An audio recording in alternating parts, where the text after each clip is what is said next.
ਅੰਗੂਰਾਂ ਦਾ ਜੂਸ ਕਰ ਰਹੇ ਆ। ਟਰੱਕ ਆਇਆ ਡੰਪਰ ਅੰਗੂਰਾਂ ਨਾਲ ਲੱਦੇ ਆ। ਆਹ ਪੈਪ ਲੱਗਿਆ ਮੋਟਾ ਮਸ਼ੀਨ ਦੇ ਵਿੱਚ ਜਾ ਰਿਹਾ। ਇਹ ਅੰਗੂਰ ਡੰਪਰ ਚੁੱਕਦਾ ਪਿਆ ਤੇ ਅੰਗੂਰ ਸੁੱਟ ਰਿਹਾ ਥੱਲੇ। ਠੀਕ ਹੈ, ਆਹ ਅੰਗੂਰ ਡੰਪਰ ਚੁੱਕਦਾ ਪਿਆ। ਅੰਗੂਰ ਸੁੱਟੂ ਹੈ।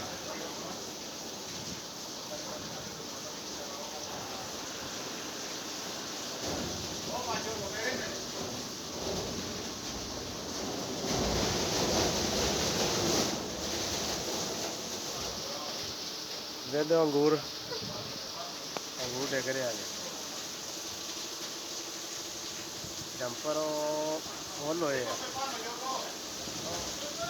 ਉੱਤੋਂ ਵਿੱਚ ਦੇਖੋ।